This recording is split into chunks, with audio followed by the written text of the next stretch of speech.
हमारे गुरुकुल का 14 साल से 25 साल तक के युवा, एटलीस्ट 30, जो लोग पूछ रहे थे 30, तो 30 तक ले रहे हैं एडमिशन। 1 साल से लेके 5 साल का ट्रेनिंग कोर्स मूवमेंट करने जा रहे हैं। उसमें लर्न एंड अर्न मेथड में शिक्षा पद्धति होगा, पढ़ाई के साथ कमाई।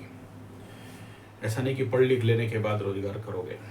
तो जो लोग भी इंटरेस्टेड हैं, आप सबको पता होगा आने वाला समय अगर आप देखोगे तो सबसे ज़्यादा रोजगार और कमाई स्पिरिचुअल लोगों का होने वाला है। ऐसा मैं नहीं कह रहा हूँ, बड़े बड़े वर्तमान के मनीषी लोग, साधु संत लोग उस बात को प्रेडिक्शन कर रहे हैं। आप लोग ये जो चैट जीपीटी एंड से डिप्सीक और एआई आने के बाद सब कोई तो उस डायरेक्शन पे पागल नहीं हो सकता है। कितना भी आप दौड़ा लो, ऐसा एक सब्जेक्ट है तो नेचुरली फिर धरती गोल होगा, यानी ग्राउंड जीरो से फिर से एक प्रकार का सोर्स ऑफ इनकम। आने वाला समय ही ऐसा होने जा रहा है कि जहां अनप्रेडिक्टिव परिवर्तन होने वाले हैं, और इसको लेके बहुत सारे साइकोलॉजिकल, देखो एक होता है मनोवैज्ञानिक रोग, एक आध्यात्मिक रोग, स्पिरिचुअल रोग, आदि भौतिक, आधिदैविक, आधिभौतिक, आध्यात्मिक, आधिदैविक, आधिभौतिक, आध्यात्मिक, ये त्रिताप होते हैं। तो ऐसे ही स्पिरिचुअल बेस्ड डिजीज, देखिए एक तो मनो बेस्ड डिजीज कहा गया कि मेंटल रिलेटेड अफेक्टेड इन्फेक्टेड रोग, ये ठीक है, लेकिन एक बहुत गहरा तल पे रोग होता है जिसको कोई जेनेटिक नाम दे देता है, लेकिन वो फैक्टर नहीं है। हालांकि जेनेटिक जीएम हो रहा है, जेनेटिक मॉडिफिकेशन एंड ये सब साइंटिफिकली हो रहा है, लेकिन वो जिस जगह को हाथ मारे हैं, जब उनको होश आएगा तो समझ में आएगा कि वो एक्चुअली वो नहीं है। सो ये जैसे हमारे wellbeing condition of 5, physical, mental, spiritual, economical, social, this is the wellbeing condition of life is called health. तो यहाँ पर एक स्पिरिचुअल पार्ट आता है, तो वो अभी भी मैक्सिमम आदमी से अनएक्सप्लोर है या उसके ऊपर उनको नहीं पता है। और जो भी वर्ल्ड में आज के डेट में बाबा माबा काबा ढाबा जैसे लोग घूम रहे हैं, वो लोग भी लाइक टोपी छाप नॉन साइंटिफिक या साइंटिफिक के नाम पे अंतर प्रवेश नहीं करते। बहुत सारे ऐसे देखा हूँ जो अंदर प्रवेश नहीं कर पाने के कारण बाहर कुछ मिल जाते, पत्थर तो बेचने लग जाते हैं। तो चलो वो सब कॉन्ट्राडिक्टरी बात है। चलिए हम लोग अपना मूल बिंदु पे आते हैं।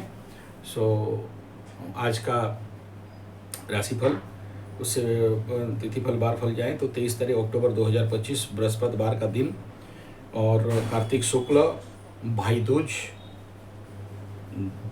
द्वितीया। So it's a very important day द्वितीया।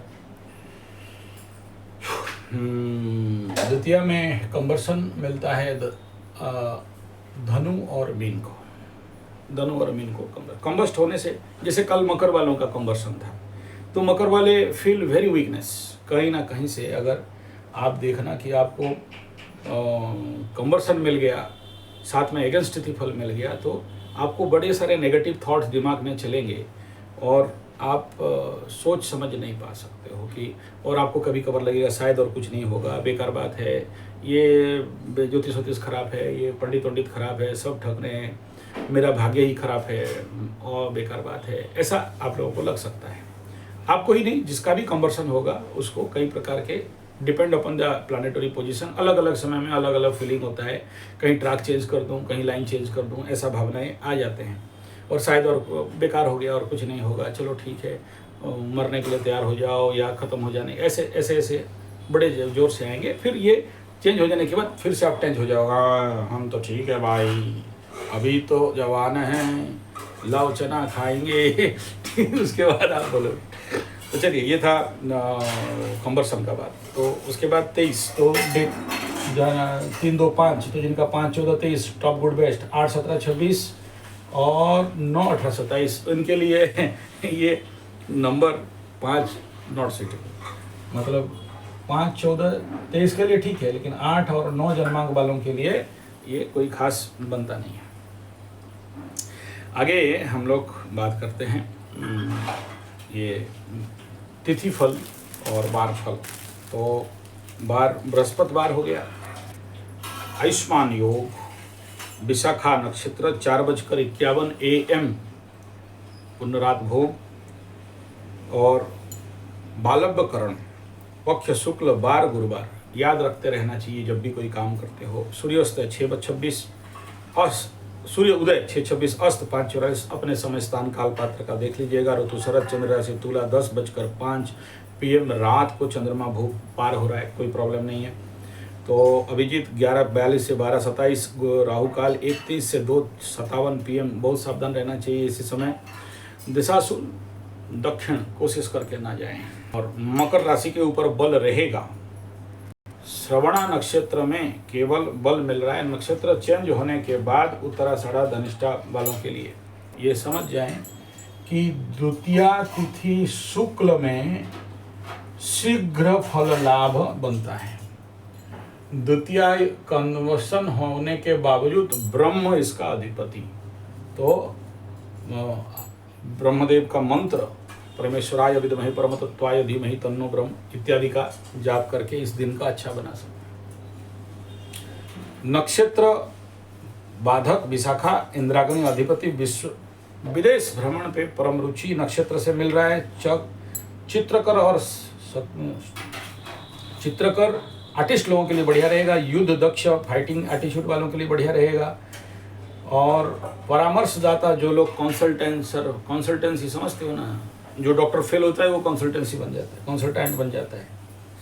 कोई भी चीज़ का फेलियर होने से और कुछ काम नहीं है, कंसल्टेंट बन जाए। सुबह अच्छा, और प्रतिवाद बन सकता है। एस्ट्रोलॉजर के लिए टॉप गुड बेस्ट है, यहाँ मस्त काम देगा जो लोग एस्ट्रोलॉजी कर रहे हैं।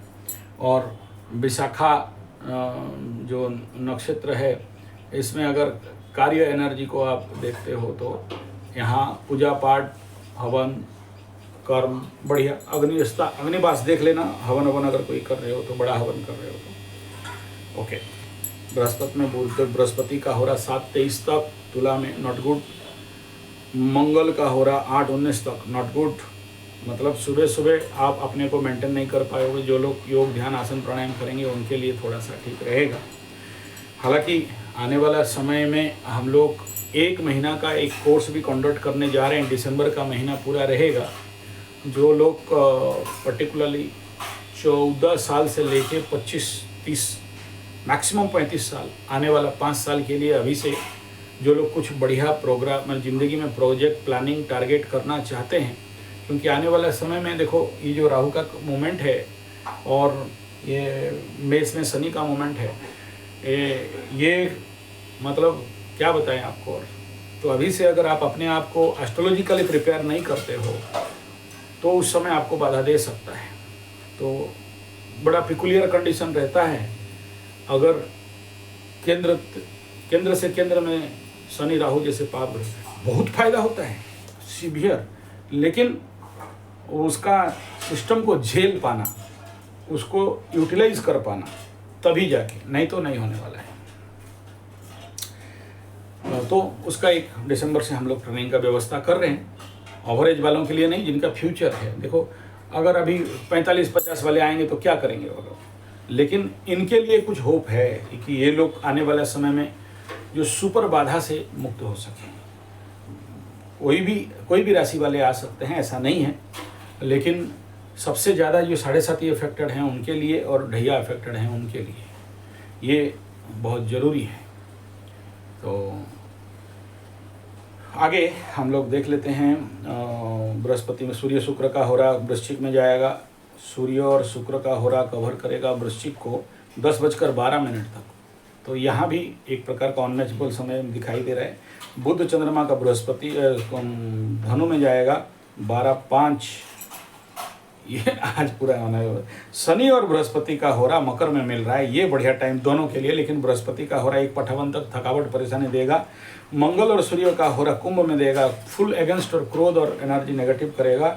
शुक्र और बुध का एनर्जी मीन में आ रहा है, एक तरफ हाइपर एक्टिव एनर्जी जाएगा, फिर डाउनफॉल एनर्जी करेगा। शाम तक का मतलब सुइटेबल आज का एनर्जी कम हो मकर के लिए। तो मकर का यहाँ पर सबसे मस्त है 10वीं एकादश का चंद्रमा, टॉप गुड बेस्ट सॉलिड। सप्तम का गुरु बस ले दे के एक ही प्लानेट है जो केतु बैठा है अष्टम में, और अभी किसी का पाछू में बीमारी दे सकता है, किसी का अंडर मतलब गुप्तांग में कुछ बीमारी देने का एक्टिवेशन करते हुए दिखाई दे रहा है, लेकिन वो कोई बहुत बड़ा नहीं है। गुरु का दृष्टि आ रहा है तो सेटअप हो जाएगा।